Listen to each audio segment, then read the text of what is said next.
안녕하세요. 반갑습니다. 오늘은 플루언 추리의 설명 시간이 되겠습니다. 플루언 추리는 이 사운드 추리의 다음 과정이죠. 이 플루언 추리가 우리나라의 어학원의 어떤 새로운 과정입니다. 먼저 그 차이점에 대해서 알아야죠. 보통 파니스라는 걸 끝나게 되면 이 파니스를 기반으로 이제 동화책을 읽게 되고 보통 직독직해시계, 그러니까 문자를 보고 문자를 해석하는 식으로 동화책을 이해를 하는 단계를 가고 이 다음 단계가 계속 이제 문자로 가게 되는 겁니다. 그래서 파니스가 잔어의 독서로 가게 되면 어떤 게 벌어지냐면 앉은 자리에서 잔해라는 거는 특징이 정확하지만 느리고 굉장히 에너지가 소비가 많이 되는 파트인 거 잘 알고 계시죠? 그러다 보면 한 페이지나 두 페이지만 보더라도 이제 짜증이 나고 독서의 즐거움을 알기 어렵고 빠른 스피드로 독해하는 것도 어렵고 일일이 이제 분석을 해야 되는 과정을 갖게 되는 겁니다. 근데 우리 21세기의 우리 아이들은 영어 독서를 어떻게 해야 될까? 원어민처럼 직관적으로 해야지 되거든요. 그 독서법을 위해서 탄생한 것이 플루언트 추리가 되겠습니다. 그래서 제가 플루언트 추리 처음 얘기할 때 새로운 영어 교육의 새로운 지평을 열다 라는 타이틀로 가지고 플루언트 추리가 시작이 됐습니다. 그러면 먼저 첫 번째 플루언트 추리의 교육 목표를 정확하게 아는 게 중요합니다. 플루언트 추리는 운의 독서의 기틀을 마련하는 것이 교육 목표가 되겠습니다. 그러면 이제 독서에 대한 정의를 우리가 먼저 알아야 되는데요. 우리는 보통 독서라고 하면 이게 글자를 읽어서 이해하는 거를 이제 독서라고 생각을 합니다. 근데 그거는 여러 독서의 한 부분이죠. 그럼 우리 약간 좀 넓게 생각을 하자면, 독서는 점으로 이렇게 구성이 돼도 이게 독서입니다. 또 이 점들이 모이면 선이 되죠. 이 선들로 독서를 이제 내용을 우리가 표시할 수도 있죠. 선들에서 모이면 그림으로도 우리가 독서를 할 수가 있죠. 예. 보통 여기까지가 운의 독서라고 합니다. 독서에는 또 그림만 있는 것이 아니라 소리로도 독서를 할 수가 있고 눈으로도 독서를 할 수가 있고 사람의 움직임으로도 우리가 독서를 할 수가 있는 겁니다. 이렇게 되게 다양한 독서법이 있고 그러면 여기까지가 이제 운의 독서라면 여기서 이제 더 진화가 되면 이제 글자를 보고 이제 독서하는 법이 있죠. 순서는 이렇게 되는 거예요. 점, 선, 그림, 그리고 이제 그림과 이제 핵심 단어 이렇게 독서법, 또 그림과 문장 독서법, 또 그림과 문단 독서법, 그리고 이제 글자로만 독서법. 나중에는 이제 글자를 가지고 내가 가지고 있는 내면의 이미지를 활용해서 글씨만 보더라도 이미지를 살리는 독서법. 그리고 이제 내가 글자를 보더라도 재해석과 새로운 이미지 창조되는 독서법. 이런 과정을 가게 되는데요. 근데 우리가 이렇게 독서를 원활하게 할 수 있는 이유는 이미 문자로 독서를 하기 전에 우리는 운의 독서법이 이미 완성이 되어 있는 상태에서 잔의 독서법을 들어갔기 때문에 우리는 빠른 시간에 독서를 할 수가 있고 이해를 할 수가 있는 겁니다. 그런데 만약에 이런 운의 활동이 없이 단순히 잔의 독서 도입법으로만 가게 되면 독서의 정말 극히 일부만 쓰게 되는 거고 제가 아까 말씀드린 것처럼 폐단이 일어나게 되는 겁니다. 그러면 저희 러닝에코에서는 우리 아이들이 원어민처럼 독서하기 위해서 만든 과정이 바로 이 플루언트 추리 과정이라고 할 수 있고요. 이 플루언트 추리 과정만 잘 하더라도 우리 아이들은 아이들이 원어민처럼 할 수 있게 됩니다. 그러면 우리가 이제 독서의 정의에 대해서 배웠다면 그러면 이제 이런 운의 독서를 하기 위해서 어떤 것들이 준비되어야 되는지에 대해서 살펴보도록 하겠습니다. 첫 번째, 그림을 보더라도 충분히 이해할 수 있게끔 우리 아이들을 교육을 시켜야 됩니다. 자꾸만 문자를 배우면 문자로 포커싱이 돼서 잔해를 활용하게 되는데 그 전에 그림만 가지고도 충분히 그 스토리를 더 상상할 수 있게끔 그렇게 운해를 통한 독서법을 시켜주는 것이 우선이겠죠. 두 번째, 그러면 이제 이 어떤 훈련을 해야 되냐 하면 이 운해화된 것들을 단어 또는 문장 또는 문단으로 연결시켜주는 그 훈련이 돼야지 운해와 잔해가 연결되는 독서법이 될 수 있습니다. 그럼 이런 교육도 필요한 거겠죠. 또는 이러겠죠. 이게 연결되는 과정에서 그림만 가지고 연결되는 것이 아니라 예를 들면 듣기, 움직임. 제 책을 보면 알겠지만 운해의 영역 중에 대표적인 게 보고, 듣고, 움직이고, 말하고 이런 것들이죠. 그러면 독서도 듣는 독서법, 보는 독서법, 말하는 독서법으로 충분히 이 활용된 것들이 이 단어, 문장으로 연결되는 훈련을 해야 된다라는 거. 그리고 이 자연스럽게 이 연결되는 단어라든지 문장의 이 구조를 다시 내가 내재화시키는 운해 작업들. 재밌죠? 운해 독서를 통해서 잔해 독서 연결했는데 이 잔해에 쓰는 것들을 다시 이것의 기본은 사실 운해에서 나온 거거든요. 문장이 말을 기본으로 나온 거고 우리가 들어서 나온 것처럼 이 잔해된 것들을 다시 운해로 확인시켜주는 작업들 중요하고요. 그리고 이런 것들이 결국 운해 베이스로 돼야 되는 거고, 그리고 이제 이 전체적인 거를 내용을 이해할 때 직관적으로 볼 수 있는 훈련을 시켜주는 거. 이것이 바로 운해 독서를 하기 위한 준비 과정이라고 할 수 있겠습니다. 지금 우리가 독서에 대해서 다른 어학원 같은 경우는 단어 외우고 문장 해석하고 이런 거를 했다라고 한다면 이렇게 하면 제가 굉장히 느리고 직관적인 독서, 모국어 독서를 할 수 없다고 지금 말씀드리고 있어요. 어느 누구도 이렇게 얘기하는 사람이 없다라는 걸 꼭 명심하십시오. 우리 아이가 그렇게 하기 전에 충분히 운해적인 작업과 이 잔해적인 작업을 하되 운해 베이스로 잔해 독서를 시킨다. 이 연결시켜주는 것이 플런추리의 과정이라고 보시면 되겠습니다. 그러면 자 이제 이 운해 독서법을 하기 위한 준비 과정을 제가 말씀을 드렸죠. 그러면 이거를 하기 위해서 실질적으로 우리가 어떤 훈련을 해야 되느냐에 대해서 이제 말씀을 드려볼게요. 첫 번째, 이런 훈련이 돼야 되죠. 그림에 나오는 내용들, 이미지들을 우리 아이가 이거를 보고, 듣고, 그거를 잔해, 그러니까 즉 단어가 됐든 문장으로 매치시켜주는 훈련이 들어가야 된다. 그렇죠? 그래야지 운해와 잔해가 연결이 되겠죠. 두 번째, 그러면 이것들을 약간 더 분리를 한번 해볼게요. 단어 같은 경우는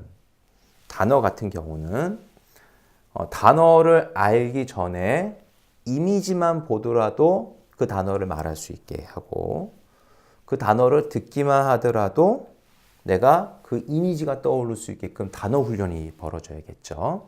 또 이 그림을 문장으로 표현했을 때 문장의 스트럭처를 어떻게 해야겠죠?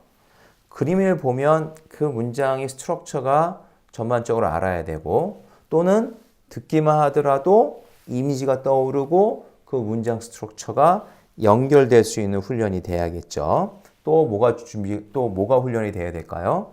운해와 잔해를 동시에 내가 직관적으로 한 번의 내용을 이해할 수 있는 이해법이 필요해야겠죠. 그거는 논리적으로 하나하나 설명드리는 것이 아니라 하다 보면 아이가 깨달을 수 있게끔 해야 하는 것이 포인트가 되겠습니다. 마지막으로는 이 운해 독서를 하기 위해서는 이 잔해 쪽에 대한 기초도 탄탄해야지 되거든요. 그 잔해 영어를 하기 위한 기초 과정으로 사운드 추리를 탄탄하게 해야 되고요. 이 사운드 추리의 완성을 여기서 하는 것이 목표가 되겠습니다. 이것이 그러면 저희가 이제 플루언트 추리 목표가 되겠고요. 그럼 이제 수업 과정에 대해서 그럼 이걸 하기 위해서 우리가 이제 어떻게 만들었냐에 대해서 설명을 드릴게요. 일단 우리가 할 때 이 피처 워크이라고 해서 그림만 보고 내용을 이해하는 과정을 갖습니다.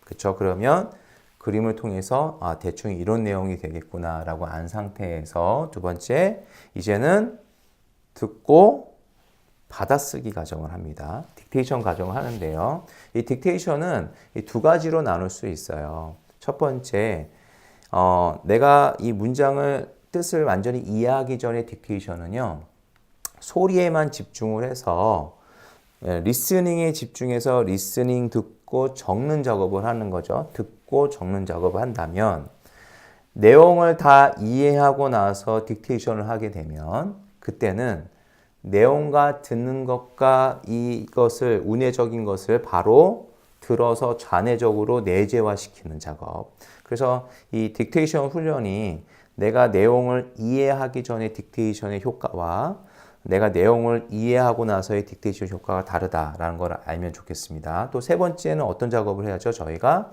그 그림에 나와 있는 이미지만 보면 바로 말할 수 있게 한다. 들으면 이미지를 떠오르게 한다. 내가 말한 거는 다 적게 한다. 그리고 이미지와 듣기와 문자를 이렇게 일체화시키는 것, 그거를 직관적으로 시키는 것. 처음에는 빈 그러면 아이가 부인 하겠지만 나중에는 그냥 적을 수 있게끔 이렇게 직관화시키는 훈련을 하게 됩니다. 네 번째는 뭐냐면 첫 번째와 두 번째와 세 번째를 통해서 내용을 직관적으로 이해할 수 시키는 훈련을 하는 것이 네 번째 과정이 되겠습니다.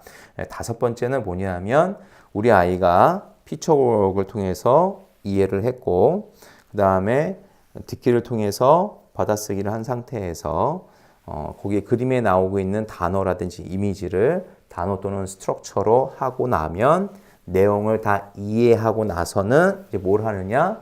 이 동화책을 원어민처럼 읽기 훈련을 합니다. 그러면 제가 제 책에서 썼겠지만 이 읽기 훈련이 영어를 익히는데 가장 좋은 방법이에요.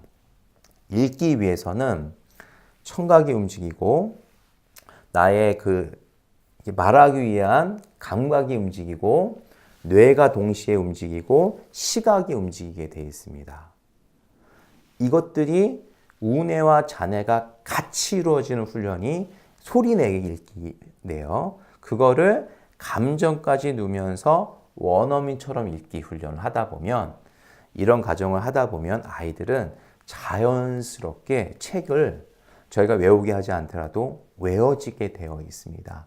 그 상태에서 이제 그렇게 외워진 상태에서 책의 내용 적기, 이미지만 보면 내용을 적게 하고 또는 내가 적은 내용을 이미지만 보면 말하기 훈련까지 하는 것, 이것이 바로 플루언츄리의 과정이 되겠습니다. 그러면 우리가 이제 가장 중요한 얘기를 할 건데요. 이 플루언츄리를 하게 되면 아이가 어떻게 되느냐? 이것이 바로 저희 테스트가 돼야겠죠. 심플하게 말씀드릴게요. 첫 번째, 아이가 책을 원어민처럼 읽을 수 있어야 돼요.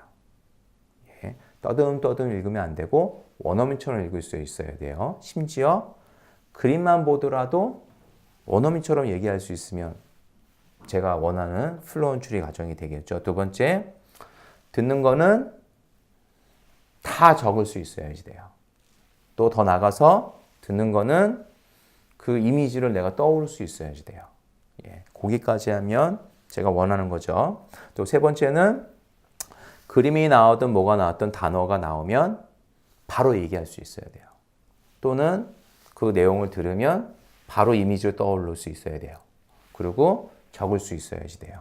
이런 훈련이 돼야 됐고, 네 번째는 내가 이제 문장의 스트럭처를 다 익히고 나서는 그러면 요 스트럭처하고 저 스트럭처하고 합치기도 하고 변형하기도 하고 확대하기도 해서 문장을 내 마음대로 재창조할 수 있는 그런 단계가 돼야 되고요. 마지막으로 다섯 번째는 이 내용을 내가 직관적으로 그냥 굉장히 원어민처럼 빠른 속도로 읽으면서 이해할 수 있는 이런 것까지 하면 저희는 테스트를 5가지 기준으로 만들었고요. 요것이 저희 플루언츄리가 바로 이게 과정을 통해서 원하는 학생의 모습이 되겠습니다. 이 플루언츄리는 중3 레벨까지 보통 커버하고 있는데요. 실제로는 그렇지 않습니다. 이 플루언츄리를 하는 학부모님들과 아이들의 처음의 특징은 뭐냐면 책이 왜 이렇게 쉬워요? 어머니들이 저희 책을 보면 좀 너무 쉽다고 우습게 평가하는 경우가 있는데요. 그 말은 맞기도 하고 틀리기도 합니다. 만약에 책을 읽기 중심, 보고 이해하는 좌뇌 중심이라면 저희 책은 좀 쉬울 수 있어요. 하지만 얘를 우뇌 독서에 제가 말한 가정처럼 우뇌 독서를 하려면요 못합니다. 그 아이들 못합니다. 예. 우뇌 독서라는 거는 직관적으로 다 이 문장 스트럭처를 내재화시키고 내가 즉각 반응을 하고 다 무의식 속에 넣어야지 되는데 그 과정은 못하죠. 쉬운 책으로 그 과정을 해야지 어려운 책도 그런 과정을 쉽게 갈 수가 있는 건데 이런 게 안 되고 자뇌 중심으로 하는 아이들은 결국은 못하게 되어 있는 거죠. 그러니까 이 과정을 만약에 어려운 문장과 어려운 책으로 한다? 아이들 못합니다. 자뇌로밖에 풀 수가 없는 거죠. 고로 저희가 이 쉬운 책을 선택한 이유는 우뇌 독서에 훈련을 시키기 위해서 쉬운 책을 선택을 한 건데 학부모님들이 어느 학원을 가든 어느 교육기관을 가든 우뇌 독서법을 배운 적이 없다 보니 책의 레벨링을 우습게 생각하는 경우가 많죠. 그래서 실제 있었던 얘기가 이제 5, 6학년 아이들이 이거 보고 책 쉽다고 하지만 실제로 수업에 들어가면 빵점 맞는다는 거죠. 굉장히 어렵다고 얘기하는 거죠. 예. 그래서 저희가 플루언츄리의 동화책의 난이도를 쉽게 생각하지만 쉽지 않다. 예. 이것을 이해하는 게 아니라 오감으로 다 표현하기 때문에 쉬운 것이 아니고 오감으로 표현할 때 그 기반으로 자뇌가 쌓여야지 원어민처럼 독서를 할 수 있다는 것을 꼭 학부모님들한테 잘 말씀해 주시길 바라겠습니다. 그럼 다음 시간에는 실제 수업의 과정을 제가 설명을 드리면서 이 내용을 더 이해를 해 드리도록 하겠습니다. 다음 시간에 뵙겠습니다.